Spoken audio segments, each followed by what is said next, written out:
After just a few minutes, the tower's different floors begin to light up, indicating that participants are progressing quickly.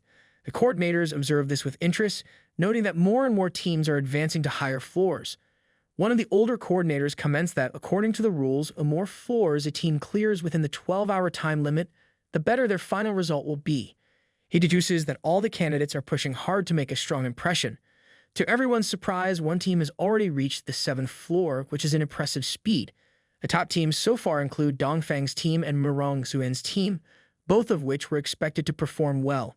However, what really catches everyone's attention is that Lion Yining's team is currently in 3rd place, making remarkable progress. The coordinators, however, can't help but be puzzled and a bit disappointed by the sight of one of Lion Yining's teammates, Lin Luo, seemingly hanging back and just watching the show from behind. From their perspective, it looks like Lin Luo is simply lazing around while his teammates do all the hard work to advance. To them, Lin Luo comes across as a bit of a slacker, a stark contrast to his teammates who are clearly giving it their all to pass the test. What the coordinators don't realize is that Lin Luo isn't content to just sit back and watch his teammates fight. He's already informed Lion Yining that, although he's a priest, he doesn't possess any healing skills. His best contribution in that department is handing out health potions. Plus, the monsters on this floor aren't exactly worth his attention. They're not challenging enough for him to bother taking action. Despite this, Lion Yining is still convinced that Lin Luo is vulnerable and insists that he stay back to be protected by her. Meanwhile, 2 bystanders witness the exchange between Lion Yining and Lin Luo. One of them remarks that Lin Luo seems weak but is trying to act tough. The other, recognizing Lion Yining, can't help but feel a pang of envy. He points out that she's the daughter of the prestigious Lian family and has awakened an A-rank hidden profession, making her the school goddess in more ways than one. The fact that Lin Luo is sticking close to her only fuels his jealousy, and he can't help but grumble about how envious he is that Lin Luo is holding onto such a valuable connection, one that he wishes he had himself. The guy with black hair observes that the one accompanying Lin Luo and Lian Yining seems to be a C-level professional. His white-haired companion chimes in, expressing doubt that Lion Yining will be able to advance much further with 2 losers driving her down. As they continue their conversation, King overhears them and can't help but smile slightly. She finds it amusing that these 2 men would call Lin Luo a loser. In her mind, if someone who cleared a secret realm solo is considered a loser, then 99% of the candidates must be even worse than useless. King reflects on her role in Lion Yining's life and realizes that she can only guide her so far. She silently hopes that Lion Yining will find the courage to pursue her own path, and maybe even her love, despite the naysayers around her. 3 hours later, many candidates have been injured and forced to exit the tower. The guy from earlier comments that as the number of floors increases, more candidates are getting injured, and some are even getting killed. They begin to wonder if anyone will manage to break the city record by making it past the 26th floor. The black-haired man points out that the higher the candidates climb, the stronger the monsters become. He also mentions that there's virtually no footage after the 15th floor because the monsters are so powerful, they might destroy the cameras. The white-haired guy agrees, noting that this lack of footage is actually beneficial for the individual competitions, as it prevents some candidates' trump cards from being leaked. They share a laugh when they notice that Lion Yining's team, which was once ranked number 3, has now been squeezed out of the top 30. They're not particularly surprised, though. They fully expected Lion Yining's team to drop in the rankings, given what they believe are her useless companions. However, they are somewhat impressed that Lion Yining has managed to last this long despite what they see as a major disadvantage. Meanwhile, Lian Yining is feeling the strain after fighting for 3 hours straight. Exhausted and frustrated, she admits that she might be reaching her limit. Tang Cheng, equally worn out, acknowledges how incredible she's been, pointing out that while other teams are working together, they've mostly been relying on her to carry them. He adds that reaching the 19th floor is already a terrifying achievement. Just then, Lin Luo steps forward and suggests a change in strategy. He tells Lian Yining and Tang Cheng to switch positions with him, mentioning that from now on, he will take the lead. Tang Cheng hesitates, reminding Lin Luo that Lian Yining is their leader. Lian Yining, however, calmly points out that Lin Luo cleared a secret realm by himself, so they should trust his abilities. She encourages Tang Cheng to check Lin Luo's info panel in team mode if he doesn't believe her. Tang Cheng quickly pulls up Lin Luo's information and is stunned by what he sees.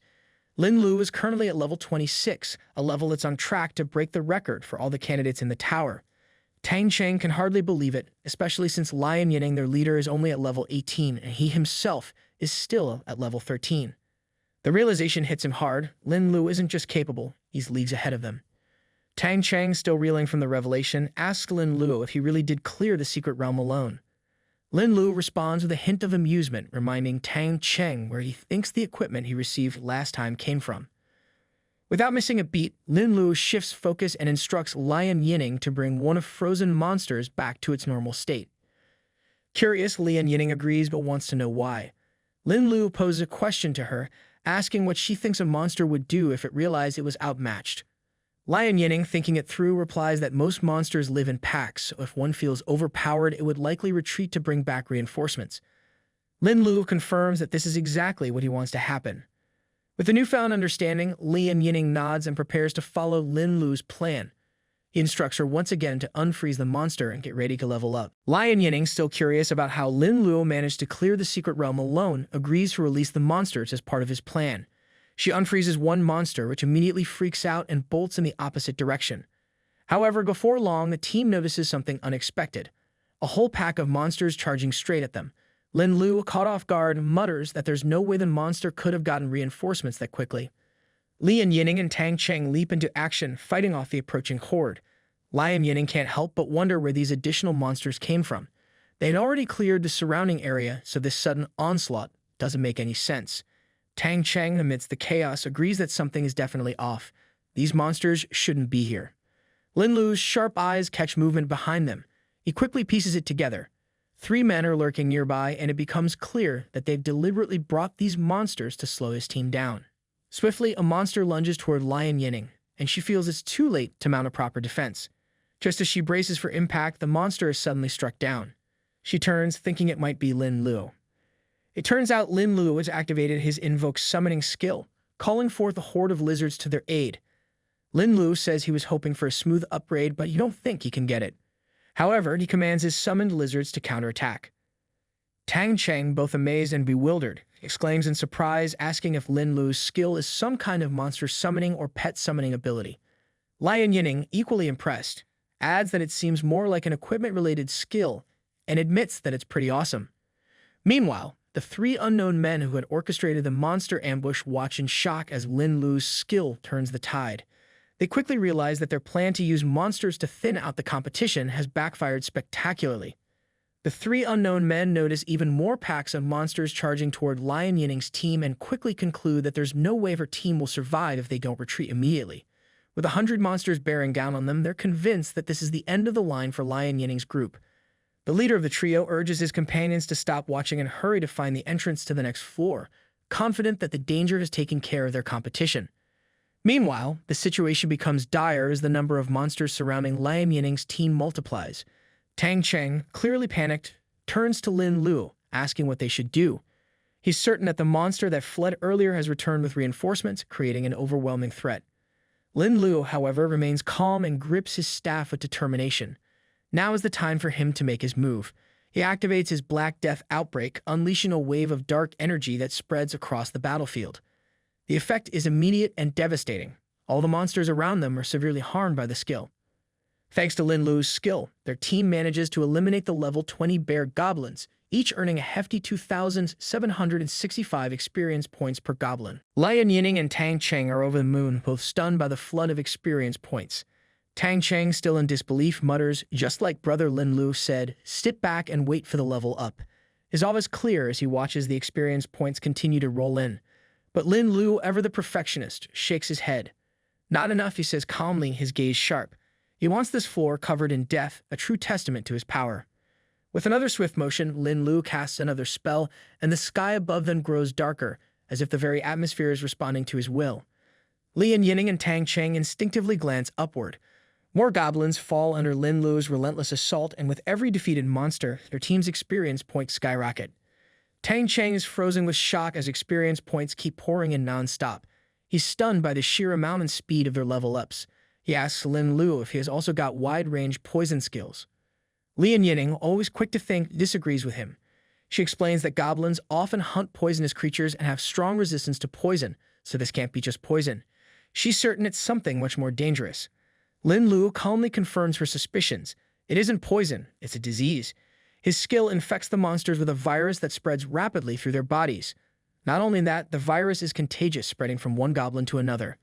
With so many infected monsters, the virus has multiplied into an uncontrollable force, surrounding the entire floor like an invisible cloud of danger. Tang Cheng feels a mix of amazement and fear as he realizes how serious this is. He jokes nervously, but there's real worry behind it. The virus could overwhelm anything in its path, and he wonders if they're even safe from it. Lin Luo reassures Tang Cheng not to sweat it, saying he's got full control over the virus.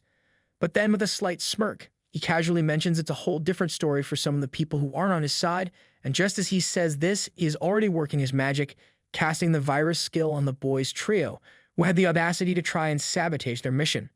The poor guys are clueless, blissfully unaware of what's creeping up on them, convinced they'd survive the evening's challenge. Spoiler alert, they won't. Their leader, oblivious to the imminent danger, tells them to stop chit-chatting and focus on getting out of there. He even claims to have figured out where the entrance to the next floor is, estimating they'd be there in about 10 minutes. But then mid-run, they notice something strange. A shadow looms overhead. They stop dead in their tracks, wondering what's going on, only to see a massive cloud barreling towards them. That's when it hits, literally and figuratively. They start feeling weak, dizzy, and coughing uncontrollably. It doesn't take long for the realization to dawn on them. This isn't a bad cold, it's the virus. Their lungs feel like they're shutting down, splitting headaches hammering their skulls, and they know it's game over if they push any further. Panic sets in and they bail, abandoning the trial tower as fast as their shaky legs can carry them. Outside the tower, 4 onlookers are casually discussing how far the kids might have gotten. One of them, the old baldy, muses that the city's highest record had been 26 floors for years. But this time he knew things would be different. There were 4 S-level career candidates in the mix, and their potential was off the charts.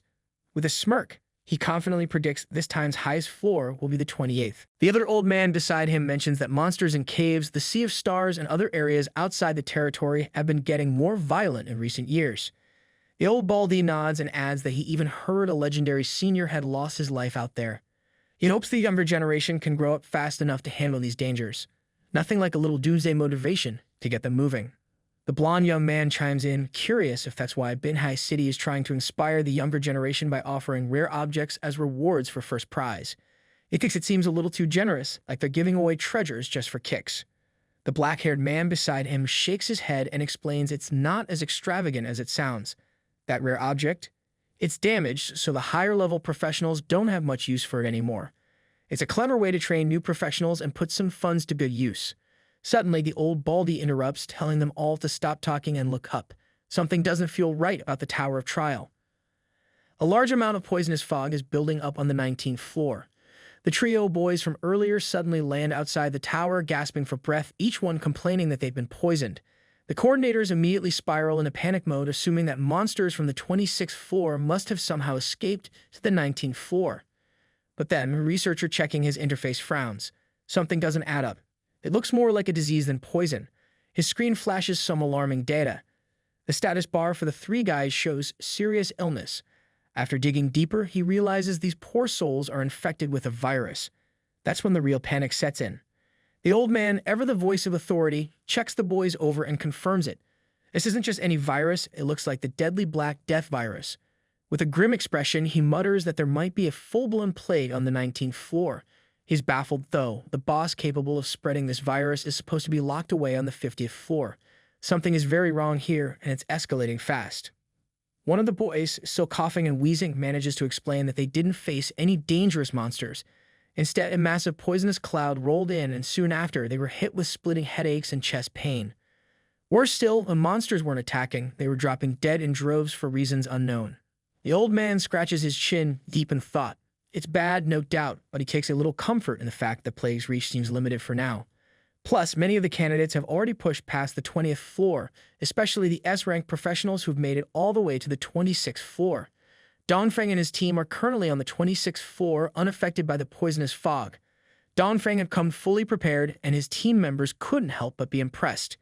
They believe that with him leading, even poisonous monsters wouldn't dare come near them. Not with Dongfang's planning skills, anyway. With a hint of pride, Dongfang declares that, thanks to his family's extensive intelligence network, he was ready for anything the monsters on each floor could throw at them. The 26th floor is just a minor hurdle for him. His real goal is to break through to the 28th floor. Yang, one of his teammates, beams with admiration and tells Dongfang that his courage is truly impressive. He feels it's an honor to be on the same team and guesses they're probably the only group to have made it this far. But Dongfang, ever cautious, advises Yang not to underestimate the other candidates. He's sure there are others on their level like Suan, though he's confident this is as far as Suan would be able to go for now. Meanwhile, Suan's team is battling fiercely against the monsters on the same floor. The only guy in her team casts a holy shield, trying to hold off the relentless attacks. The monsters seem endless, hammering against the barrier. Frustrated, the guy mutters that the number of monsters is ridiculous, like they're being specifically targeted. It feels impossible to kill them all, and he's at a loss for what they should do next. Mei, the other lady on the team, admits she's exhausted and apologizes to Suan, knowing she can't keep fighting much longer. Suan remains calm, thanking Mei for helping her conserve her strength. With her energy saved, Suan declares that she'll now take over as the main damage dealer. Clearly, Suan's not the type to back down. However, Mei hesitates and admits there's something else she needs to apologize for. She reveals that she had already smeared their bodies with the honey of the jade bee, something that poisonous monsters love. Well, that explains the monster party. Mei warns that more monsters will keep coming and even Suan won't survive what's ahead. The guy, furious upon hearing this, glares at Mei, but Suan stays composed. She simply asks Mei why she did it. Mei, her voice trembling with a mix of guilt and bitterness, replies that it's out of jealousy. She admits she's envious of Suan, who seems to have it all: the beauty, ES-level profession, and the attention of every outstanding man. Mei feels like Suan always gets the best of everything, while she's left with nothing. She continues, confessing that Dongfang, he was the only one who appreciated her. He promised her that if she helped him win the championship, he'd marry her and bring her into the Dongfang family. Mei pleads with Suan to sacrifice herself for her sister's happiness. Talk about a dramatic family request. But Suan remains unshaken and tells Mei that Dongfang, he is only using her to win this competition. He has no real intention of marrying her. Mei refuses to believe it. She's convinced that Dongfang, he is sincere, and that he plans to introduce her to his family's elders. Mei accuses Suan of being jealous now, saying that while she's never won anything against Suan, she'll win this time, at least when it comes to love. The guy, clearly rattled by Mei's betrayal, quickly turns to her and asks what they should do next. With the monsters closing in and trust shattered, he's desperate for direction. Suan, staying as composed as ever, tells him there's no need to push forward and break through this floor. She reassures him that they've already done enough to qualify for tomorrow's individual competition. Then, with a quiet but determined confidence, Suan declares that when the competition begins, she'll reclaim the throne from Dongfang. At this moment, Lin Luo's team finally arrives at the entrance to the 20th floor. As they step in, Tang Cheng can't help but feel proud, remarking that it was a breeze getting there with Lin Luo on their side.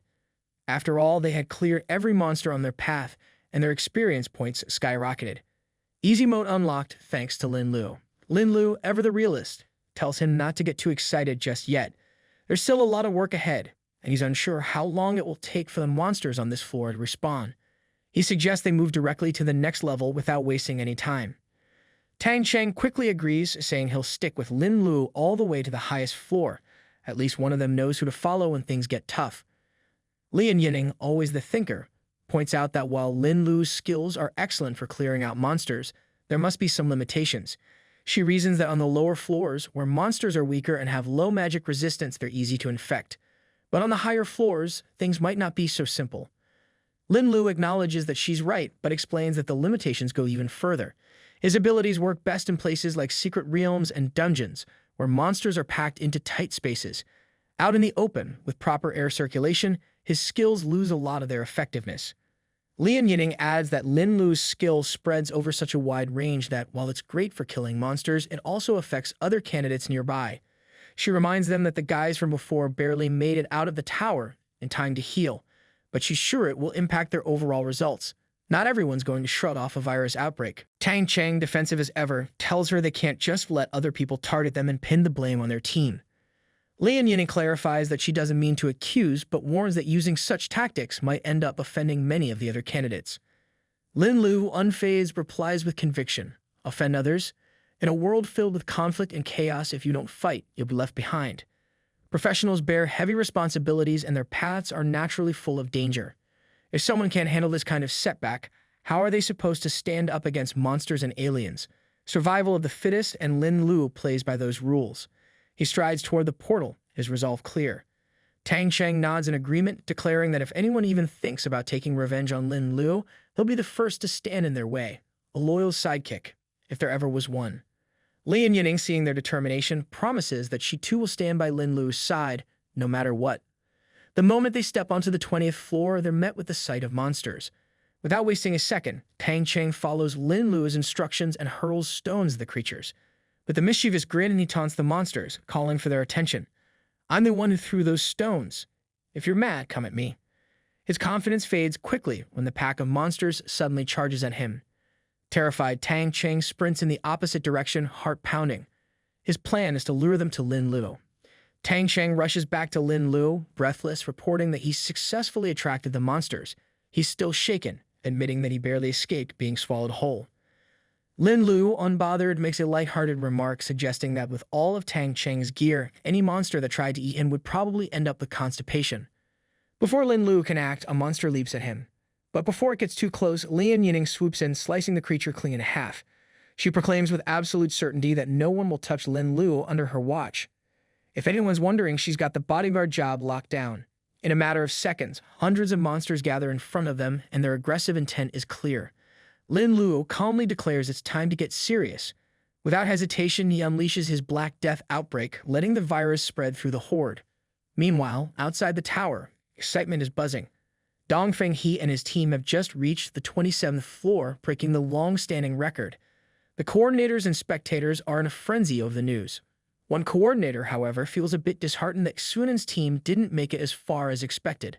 But the blonde young man nearby isn't convinced that Suan's failure is so simple. He believes her strength is unmatched and thinks something must have gone wrong inside the tower. He's not one to give up on a favorite so easily. The black-haired man in front of him chuckles, pointing out that life is never predictable. There are always setbacks, and if Suan can't handle a challenge like this, how will she ever grow into the genius everyone expects her to become? The old man in front, deep in thought, remarks that even Murong Suan, like many others overshadowed by Dongfang, could still prove to be a true genius in the future. The old baldy, always one for stories, brings up the dragon priest, Master Lai Za.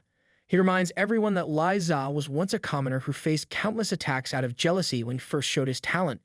But despite it all, he rose to greatness. Nothing like a bit of historical inspiration when things get tough. Just then, a man rushes over with bad news. He reports that the poison from earlier has reappeared in the trial tower, starting from the 19th floor and still spreading upward. In just 4 hours, it's already reached the 20th floor, and at this rate, it could spread all the way to the 25th floor. He gives a rough estimate: around 3,000 candidates have already been affected. That's not a small number to shrug off. The old man, always methodical, inquires about the numbers of students still in the tower. The messenger explains that, aside from a handful of lower-level candidates practicing below the 19th floor, there are only a few top students left who have made it past the 24th floor.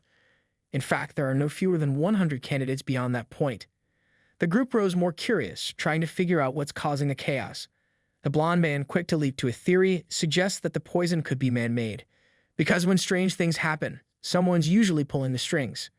The black-haired man, skeptical but intrigued, asks if this means there are corrupt individuals mixed in with the examination teams. Nothing like the whiff of conspiracy to keep things interesting. For the past 300 years of the apocalypse, most of humanity has fought to survive with the help of a small group of skilled professionals. However, not everyone followed this path. Some, either unwilling to accept the reality of a failed awakening or driven by the desire for greater power, chose a different route. They surrendered to the alien demon god. In their view, the world had already ended, and offering it up to the devil was the only way to preserve human civilization. These individuals, lurking in the shadows and sowing destruction, seek to overthrow human power and rule, all to gain favor with the demon god. This group is known as the Fallen. The black-haired man, always analytical, points out that if the Fallen were truly involved, why have they massacred all the candidates? He's confused as to why so many still manage to escape. Not exactly the signature move of a destructive cult. The blonde man offers his theory. He believes the Fallen might be holding back, preserving their strength for a bigger target.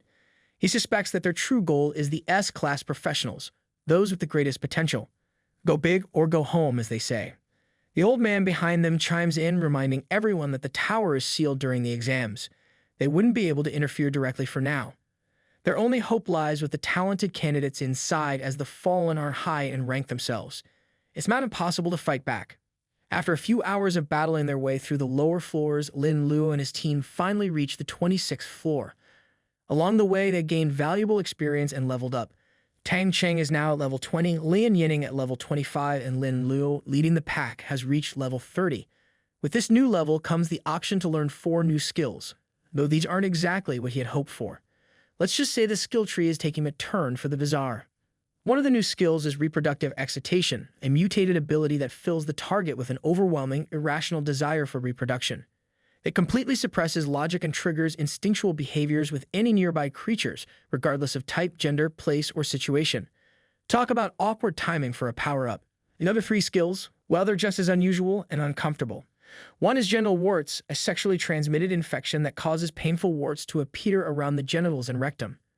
The next is gonorrhea, which spreads through sexual contact, and finally, syphilis outbreak, a disease caused by the bacterium Treponema pallidum.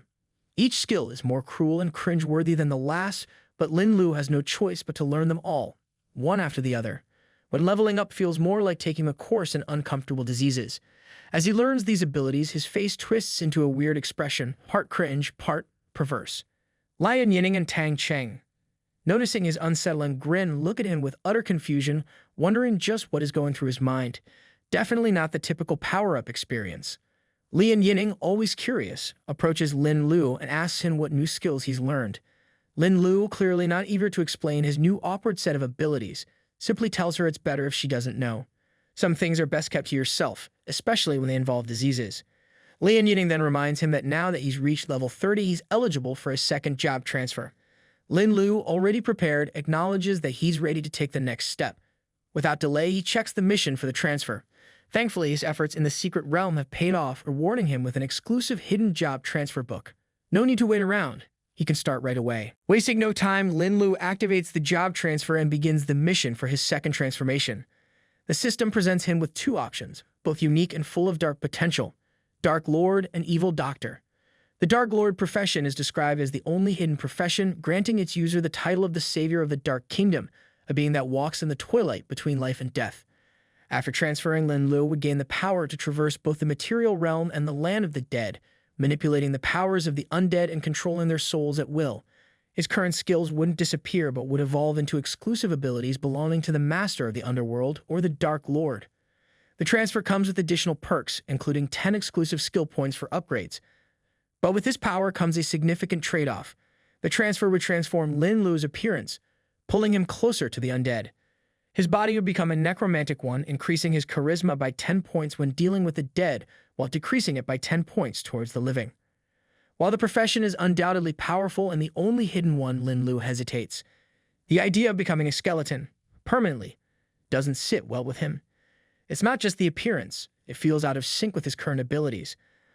Undead powers are cool and all, but who wants to walk around as a bony skeleton? The other option Lin Luo is presented with is the Evil Doctor, a hidden profession that promises to make him the most unethical and unprofessional doctor in history. After changing to this profession, his skills would come with unpredictable and often chaotic additional effects. The moment he completes the job transfer, he would gain access to a unique skill called non-responsible surgery. This skill is as dangerous as it sounds. The operator, Lin Luo, performs an incredibly risky surgery on a target, but here's the twist. He bears no responsibility for the results. The effects are wildly unpredictable, with chances of causing random disabilities, deformities, degeneration, organ transplants, and a host of other bizarre outcomes.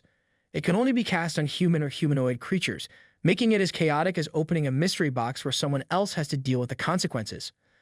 Upon reading the description of the Evil Doctor, Lin Luo is intrigued, almost excited. The unpredictability of the skill is like opening a blind box, only the box is opened on someone else, and Lin Luo gets to have all the fun without any of the responsibility. It's like the ultimate, what's the worst that could happen profession, but with no strings attached. Unable to resist the allure of such carefree chaos, Lin Luo chooses the Evil Doctor profession. As soon as the job transfer is complete, he receives a unique hidden quest, Silver Heart. The mission requires him to hunt down and kill a silver-level humanoid boss to obtain its heart. The catch is he must complete the mission within a month to claim the rewards. After successfully completing his job transfer, Lin Luo informs Tang Cheng and Lian Yining that it's time for them to part ways.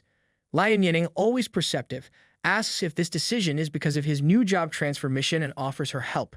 Tang Cheng, loyal as ever, quickly jumps in, saying he can assist by taking some of the hits and that it's much safer if they stick together. Linlu explains that his mission requires him to kill a silver-level humanoid boss, and he knows how difficult it will be to find one in the wild. Even if they manage to locate one, powerful people are likely to snatch it away before he has a chance to complete the task. Fortunately, there's one such boss within the Tower of Trials. Lian Yinning, connecting the dots, realizes he's talking about the boss on the 30th floor. Concerned, she points out that going alone to such a dangerous floor would be risky. Linlu tells them with all three of them together, they draw too much attention and he wouldn't be able to protect everyone.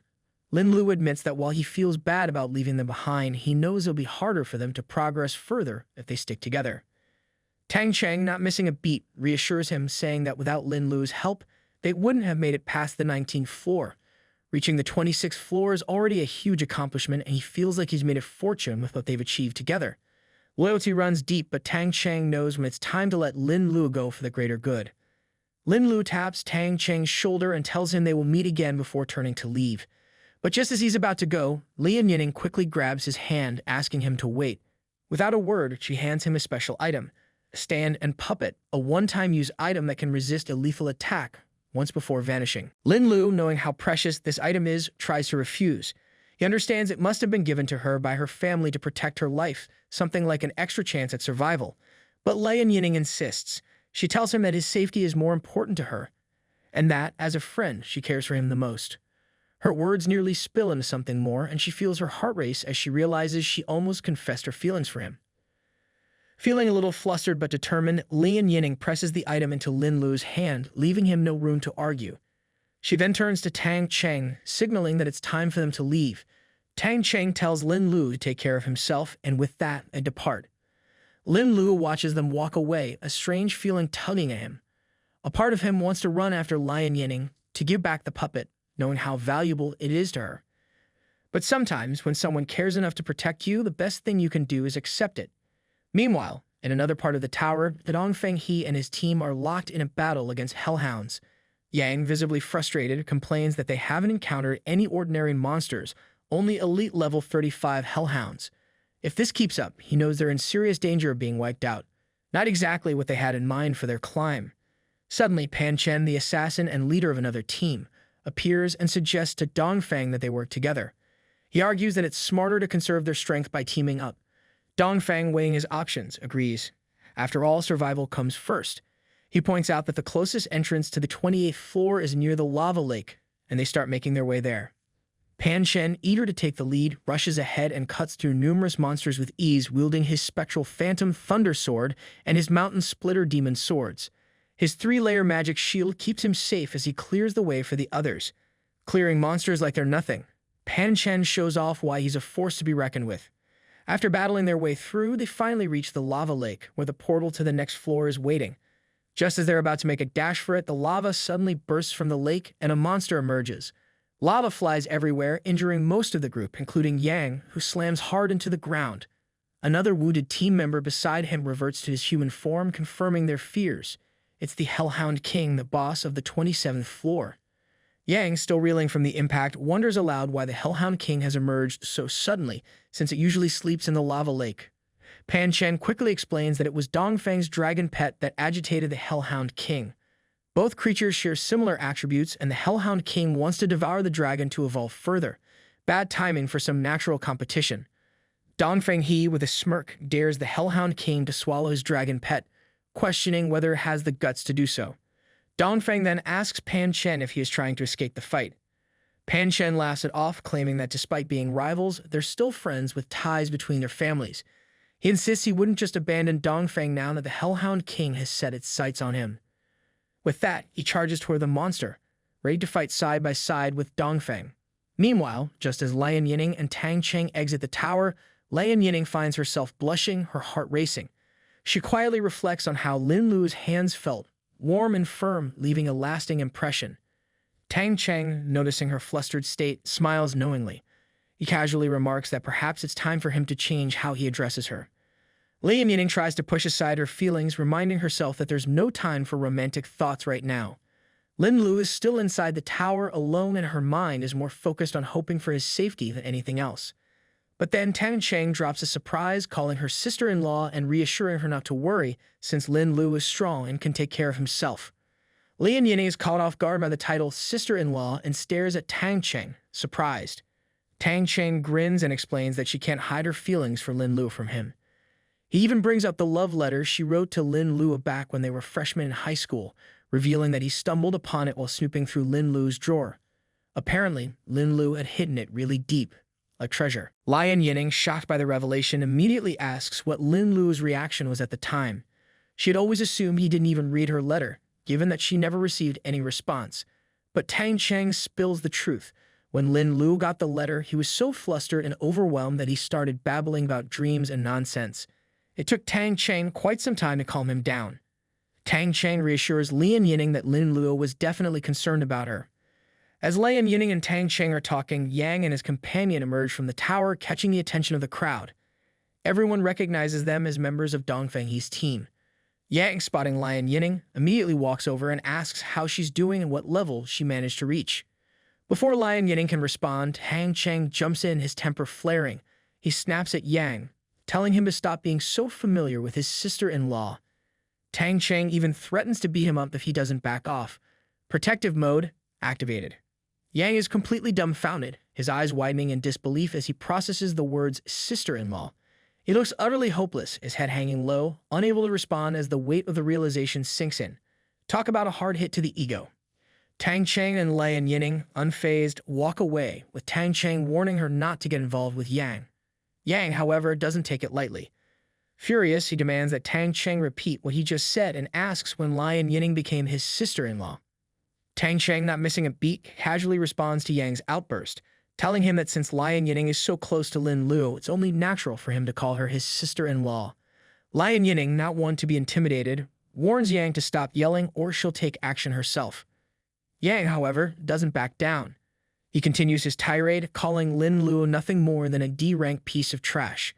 The idea of Tang Cheng calling Lian Yining his sister-in-law while she gets mad at him for using her name infuriates him.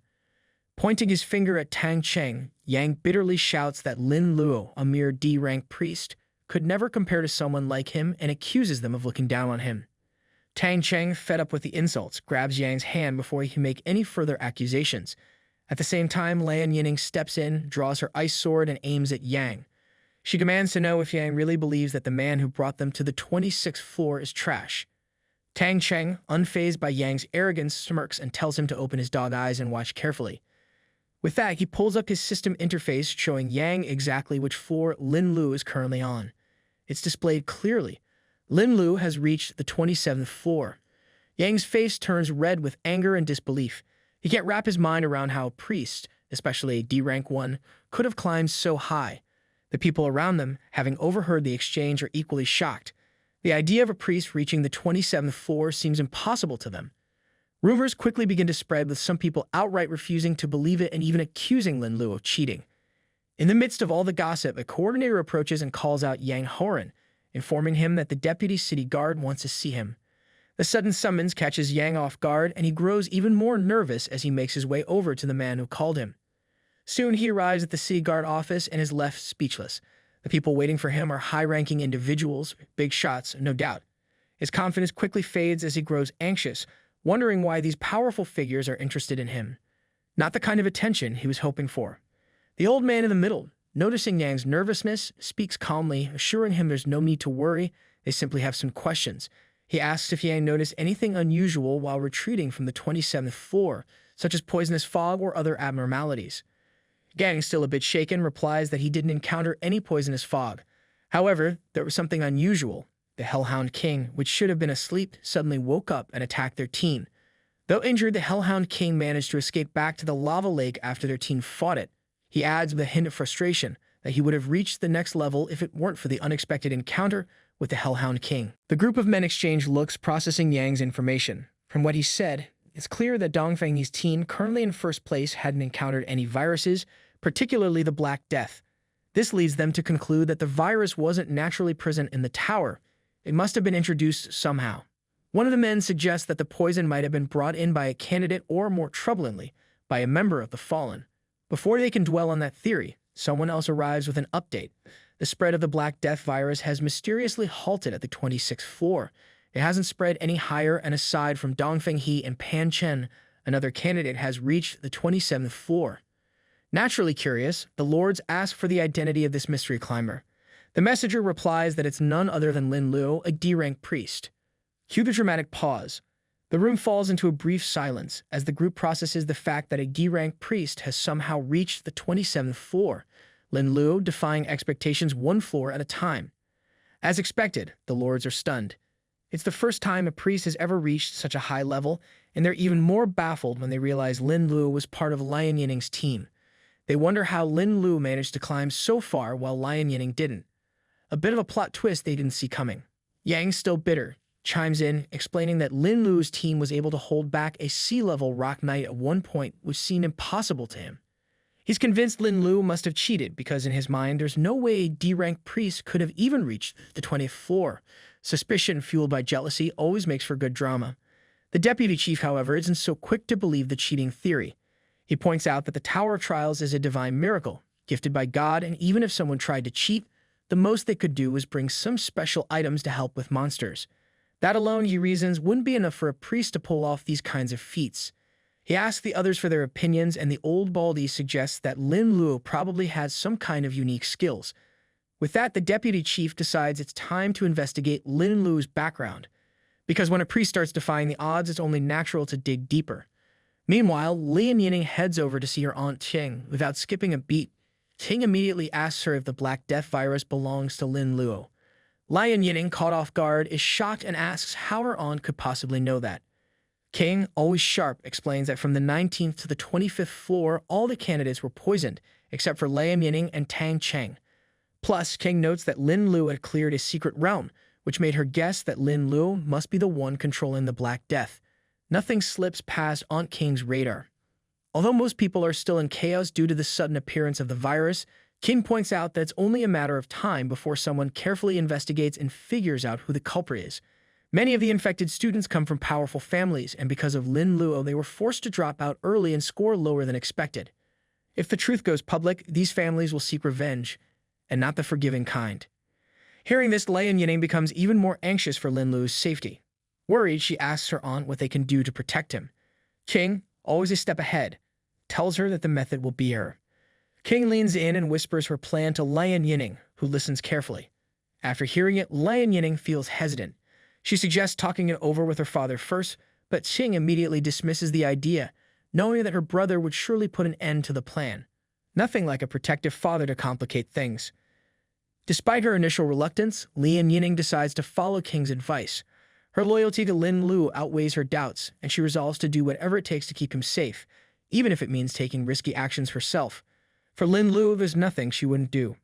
Meanwhile, inside the tower, Lin Luo stands in the midst of a pack of hellhounds, all of which are distracted by each other thanks to his reproductive excitation skill.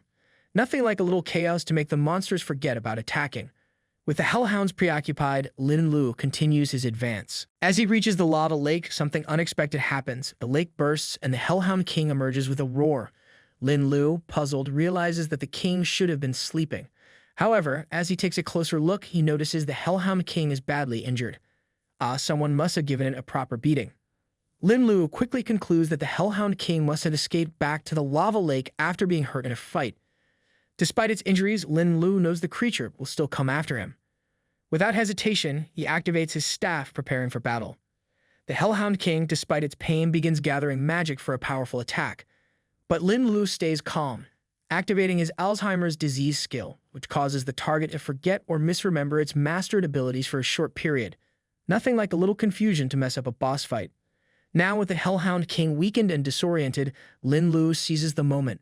His plan is to take the beast down while it's still vulnerable. With a smirk, he delivers his pain package, a brutal combination of his pain intensification, diarrhea, skin-bursting technique, and blood fever, all unleashed on the Hellhound King. A custom gift just for the boss. The Hellhound King screams in agony, writhing at the edge of the lava lake. It panics, unable to process the overwhelming pain, but as it suffers, its eyes suddenly shine with a deadly focus, locking onto Lin Luo. This battle just got personal. At that moment, Lin Luo senses something off.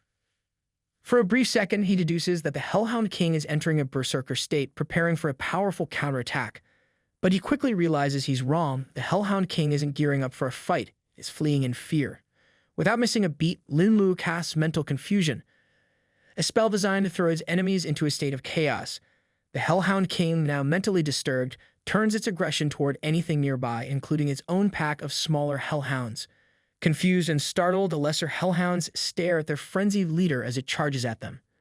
Suddenly, a strong explosion erupts, and within a short span of time, Linlu successfully brings down the Hellhound King, killing it. He earns a massive 77,500 experience points, leveling up to 34. His attribute values increase by 1 across the board, and he gains 4 attribute points along with 2 skill points. Not a bad haul for a quick fight, especially when the boss helps take down its own minions. In addition to the experience, Lin Luo collects some valuable loot, a magic crystal, a flame shield skill book, and a burning dagger. The magic crystal is the life essence of high-level monsters and bosses, with a wide range of uses. It can be consumed, used in refining materials, or even incorporated into formations. Basically, it's like the Swiss Army knife of magic items. The Flame Shield Skill Book, a bronze-level item limited to mage professions, allows the user to summon a shield made entirely of flames. Not only does it provide defense, but it also has a counterburn effect, making any attackers regret their decisions. Finally, there's the Burning Dagger, a silver-level weapon that adds 15 additional strength, 30 skill points, and inflicts fire poison on enemies. Any opponent unlucky enough to be struck by it will be burned by fire poison, a perfect tool for any profession looking to add a little fire to their attacks. Linlu feels quite pleased with the rewards he has earned. He can't help but feel a sense of satisfaction, knowing that defeating a boss like the Hellhound King, especially one that runs away when overmatched, is no small feat. With only 2 hours left before the exam ends, Lin Luo wastes no time. He rushes toward the portal, determined to reach the 30th floor as quickly as possible so he can complete his job change mission. Time is ticking, and there's no room for delay. Meanwhile, inside her quarters, Suan has just finished taking a bath when her subordinate arrives with news. The first report is that Mai has disappeared after leaving the trial tower. Suan instantly concludes that Mai is avoiding her, no doubt due to what happened inside the tower. Without hesitation, Suan commands her subordinate to remove Mei's parents from their positions and cut off their family's financial resources immediately. She wants Mei to be out of Binhai within 3 days permanently. No second chances here. Suan doesn't forgive Betrayal easily. But there's more news. Her subordinate has also sorted out the latest situation in the trial tower and prepares to send the details to Suan's interface. However, Suan dismisses it, confident that Dongfang he will be the top scorer in the examination, followed closely by Pan Chen.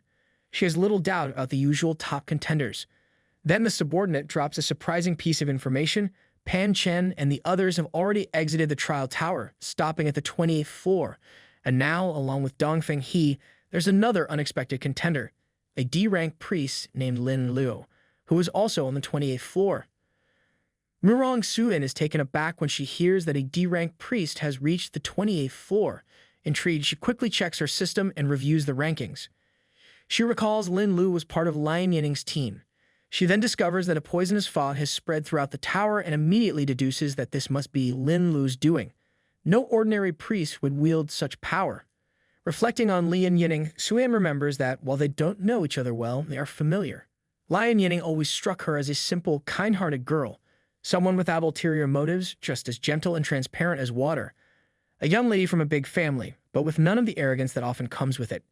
Suan realizes that Lin Luo must have great potential if someone as observant as Lian Yining has placed her trust in him. Her subordinate, ever practical, asks if Suan views Lin Luo as a serious rival. After all, she reasons, a bit of virus fog isn't much of a threat. Viruses are limited by the space they travel in, making it hard for them to have a significant impact outside closed environments. Suan, however, laughs softly. She admits that she's actually a little excited by the idea of Lin Luo being more than meets the eye. Despite him being just a D-rank priest, the fact that he's climbed so high suggests that he may have more complex and trickier skills up his sleeve, and Suan always enjoys a good challenge. Outside the tower, people are buzzing with gossip about Lin Luo's unexpected achievement of reaching above the 28th floor. Some are clearly annoyed, with one man insisting that Lin Luo must have used some special item to cheat. His companion adds fuel to the fire, claiming that Lin Luo likely used Lian Yining's family's resources to get his hands on powerful items. Lian Yining overhears their chatter and anger flares up. She steps in to defend Lin Luo, stating firmly that he didn't cheat. After all, she knows better than anyone how capable Lin Luo is. Tang Cheng, always the voice of reason, gently reminds her to calm down. He points out that people like them simply can't accept reality. Haters gonna hate. King, listening to the conversation, takes a step further and speculates that Lin Luo might not only break the record for Binhai City, but could even surpass the Imperial College students and become a national champion at the rate he's going. Big dreams for a D-rank priest, but not out of reach with how fast Lin Luo is rising. Curious, Lian Yinning asks her aunt if the students from Imperial College are really that strong. King confirms this, explaining that while Binhai City's college entrance exam record only goes up to 26 floors, the Imperial capital's record is as high as 29 floors, a big leap even by elite standards. The person who set that record, King continues, is none other than Zheng Meisen, a necromancer originally from Binhai City. Unfortunately, years ago, a major incident occurred that nearly wiped out the entire Zheng family. The surviving members had no choice but to flee Binhai City and become vassals to other clans, Zheng Meisen included. Tragic history for such a powerful figure. Lian Yinning feels a sense of familiarity with the name Zheng Meisen and asks her aunt if she knew him back in the day. King, still gazing thoughtfully at the tower, dismisses the subject, saying that it's all in the past. She quickly shifts focus, remarking that with Lin Luo's potential, he has a real shot at winning the Wonder of the World reward. Quite the grand prize for a once-overlooked D-rank priest. Both Lian Yinning and Tang Cheng are stunned by this revelation. King realizes they hadn't been aware that the champion at the end of the exam would receive such a prestigious reward. Talk about raising the stakes. While they're still processing the news, one of their teachers approaches, clearly impressed with their performance in reaching the 26th floor. She informs them that many people have been asking about them, representatives from the education department, the professional union, the city council, and even several influential families. The teacher cautions them to be careful as their success has garnered a lot of attention. Fame comes with its challenges. Tang Cheng, with his usual optimism, reassures the teacher, saying that Lin Luo had prepared them for such situations. They got their bases covered, at least in theory. Meanwhile, back inside the Tower of Trial on the 28th floor, the situation is far less comfortable. Level 40 harpies are flying overhead, while on the ground, level 42 bloodthirsty willow trees loom menacingly. Dongfang He, struggling to catch his breath, kneels on the ground, panting. The difficulty of the monsters on this floor is testing him to the limit. His frustration grows as he reflects on how hard these monsters are to deal with, especially since his dragon was nearly killed in the battle. Dongfang He starts to feel hopeless, considering stopping his ascent and abandoning the examination on the 28th floor. The monsters are too difficult, and his dragon is on the verge of death. But deep down, a part of him refuses to accept defeat. His goal is still far from complete. He's vowed to surpass Zheng Meisen and prove to the world that the Dongfang family is the true #1 family. With renewed determination, he remembers the ice toad territory up ahead beyond the ice lake. If he can just push through, he'll see the entrance to the next level. A little more and victory will be in sight. While hiding and recovering, a harpy suddenly spots him. For a brief moment, he thinks this is it. This is where his climb ends. But to his surprise, the harpy pauses mid-air, looks around, and flies off. Confused, Dongfang He assumes the harpy must have spotted someone else. But that doesn't make sense. He was sure he was the last one left on the 28th floor. He wonders, could there really be someone else? Curiosity gets the better of him, and he peeks out to see what's going on. What he witnesses leaves him completely shocked. The monsters aren't fighting. In fact, they're tangled up in what seems like a bizarre display of pleasure. The harpies, along with the other monsters, are caught in what can only be described as a group perversion game, filling the air with moans. This is definitely not the battle he expected to witness. Then Dongfang He spots the one responsible, and his shock deepens. It's Lin Luo. Lin Luo, amused by the strange sight of monsters entangled in a bizarre cross-species scenario, can't help but comment to himself. Cross-gender is one thing, but cross-species, that's next level. The effectiveness of his skill, reproductive excitation, leaves even him a bit stunned. If it were any other day, he might have stuck around for the experience points, but time is running out, and he knows he needs to rush to the next floor. Unbeknownst to him, Dongfang He is watching from a distance, utterly baffled. A part of Dongfang refuses to believe a mere priest could reach this level of the tower. He starts to suspect Lin Luo must have a hidden profession, something far more powerful than anything he's ever heard of.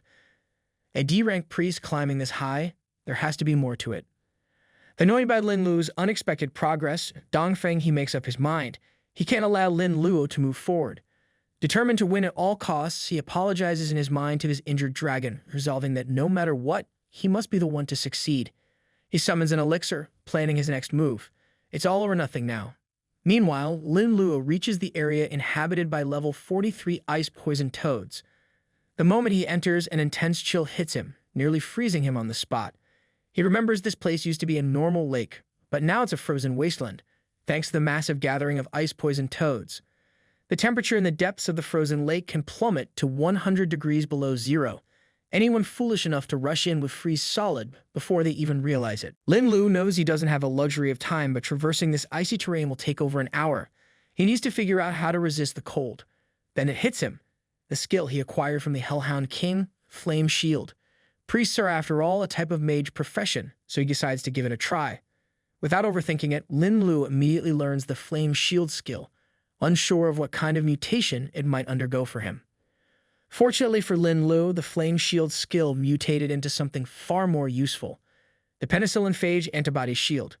This mutant skill not only devours any elemental power that comes close to his body, but it also generates permanent antibodies for the corresponding element.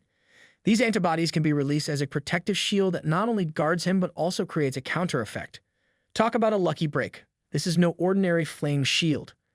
When Lin Luo activates the shield, he's pleasantly surprised by its versatility. His body quickly adapts to the freezing cold, and the chill in the air becomes much more bearable. At this rate, forget the frozen lake, he's confident he could walk through magma pools, acid seas, and even the river Styx. But that's a challenge for another day. Right now, his priority is reaching the next floor. As Lin Luo steadily makes his way toward the portal, little does he know that Dongfang He is right behind him, following his every step. Prepared for the icy environment, Dongfang uses the flame stone he had set aside to keep the cold at bay. However, as he watches Lin Luo march through the area with ease like it's nothing, disbelief fills his mind. He wonders how a priest of all professions can be handling this as if it were just another day at the office. Dongfang He, staring at his dragon with a steely gaze, mutters that a dragon shouldn't be bothered by a little cold. He tells the creature to swallow an elixir, which will double its strength for 10 minutes by burning its blood. The moment the dragon gulps it down, its body grows larger and more menacing, flames flickering around it. Determined to be the sole victor, Dongfang He sends his dragon charging toward Lin Luo. The dragon surges forward, but Lin Luo's instincts kick in, and he dodges just in time. As he looks up, he's startled to see a dragon in the area. This territory is supposed to be home to poisonous toads, not dragons. But as he stares at the creature, he realizes it's a baby dragon. Lin Luo suddenly remembers that one of the top candidates, likely Dongfang He, owns a dragon pet. Well, that explains things. But why would Dongfang He attack him out of the blue? Lin Luo shakes off the confusion and acts quickly, summoning his lizardmen warriors. There's no time to dwell on Dongfang's motives now. The lizardmen warriors charge at the dragon, biting down on its tough skin. The dragon roars in pain, thrashing around to shake them off. Lin Luo knows his summoned creatures aren't strong enough to take down the dragon, but they can buy him some time. Lin Luo strikes the dragon with his skin-bursting technique, causing the creature to roar in agony. However, its high defense limits the damage, and Lin Luo realizes it won't go down easily. Seeing the dragon in this area confirms Dongfang He is nearby, though Lin Luo can't pinpoint his exact location yet. As expected, the dragon eventually slaughters all of Lin Luo's lizardmen warriors, but Lin Luo remains calm. Formulating a new plan, he intends to use the dragon to flush out Dongfang He. Lin Luo activates his mental confusion skill, causing the dragon to suddenly turn and fly back toward where Dongfang He is hiding. Dragons make great trackers, even if they don't realize it. The confused dragon lands near Dongfang He, revealing his position. Startled, Dongfang He quickly jumps away from his hiding spot, scolding his dragon for losing its focus. Now that his cover is blown, Dongfang He activates his magic power and calls out to Lin Luo, challenging him to a direct fight. With his dragon having recovered from its earlier injuries, Dongfang He sends it charging once more, determined to take Lin Luo down. Lin Luo reflects on how incredibly tough the dragon is, with its resistance proving difficult to overcome. But he knows one thing: Dongfang He doesn't have dragon-like defenses. Lin Luo attacks Dongfang He with the same mental confusion he had used against the dragon moments before. Dongfang, taken by surprise, is shocked to find Lin Luo standing right beside him. He fumes with anger, declaring that Lin Luo made the worst mistake of his life by daring to challenge him in close combat on the 28th floor. Dongfang, filled with rage, strikes at Lin Luo several times, throwing everything he has into the assault. But Lin Luo doesn't retaliate. He simply lets Dongfang's attacks rain down on him. As Dongfang rants about how there can only be one champion, he gathers all his energy for his ultimate move, Yellow Flash Strike, attacking Lin Luo with killing intent. Dongfang watches as Lin Luo appears to scream in agony, wrapped in the destructive force of the strike. Confident and proud, Dongfang laughs loudly, convinced that Lin Luo's hidden profession, whatever it may be, is no match for his role as a dragon knight. He basks in his apparent victory. Just as he's savoring the moment, Lin Luo calmly speaks, startling Dongfang by asking, "Dragon Knight, what about your dragon?" Dongfang looks down and to his horror realizes that in his confusion, he has mistakenly attacked his own dragon pet. The dragon writhes on the ground, injured from his master's own attack. Furious and confused, Dongfang accuses Lin Luo of using some sort of trick to cloud his mind. Lin Luo smirks and responds coldly, suggesting Dongfang should keep quiet, wondering aloud if he'll still be able to scream once his tongue is ripped out. Clearly, Lin Luo isn't in the mood for Dongfang's monologues. Dongfang, now enraged, shouts back that Lin Luo only managed to take advantage of his injured state. He warns Lin Luo not to get cocky and promises that he'll tear him apart in the individual competition tomorrow. Dongfang uses the emergency return and leaves the tower. Lin Luo is amused by Dongfang's tough talk. He can't help but shake his head, as Dongfang still tried to act tough, completely unbothered by his embarrassment. Lin Luo thinks to himself how generous he's been, as he not only let Dongfang go, but even prepared a little gift for his driving cub. But Lin Luo decides to drop the thought and moves on. Time is ticking, and his priority now is completing his job change mission. Without wasting another second, he walks away, focused on reaching his goal. Meanwhile, outside the Tower of Trials, the crowd eagerly watches as someone exits, still covered in golden light. With only 2 candidates left inside, Dongfang He and Lin Luo, everyone is speculating about who it might be. Most people believe it's Lin Luo who has just exited.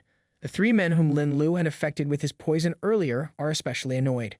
They loudly accuse Lin Luo of being a cheater, convinced that he used underhanded methods to get ahead. Other candidates who were forced out of the tower because of the poisonous fog join in the chorus of complaints, blaming Lin Luo for ruining their chances. The crowd's not too happy with the priest's unconventional tactics, that's for sure. After a minute, Dongfang He becomes visible, stepping out of the tower with his dragon pet by his side. Irritated by the crowd surrounding him, he snaps, asking if they all want to fight. The men in front, caught off guard, explain that they were simply shocked to see him emerge first instead of Lin Luo. One man, noticing something odd, points at Dongfang He's dragon, commenting that something seems off about the creature.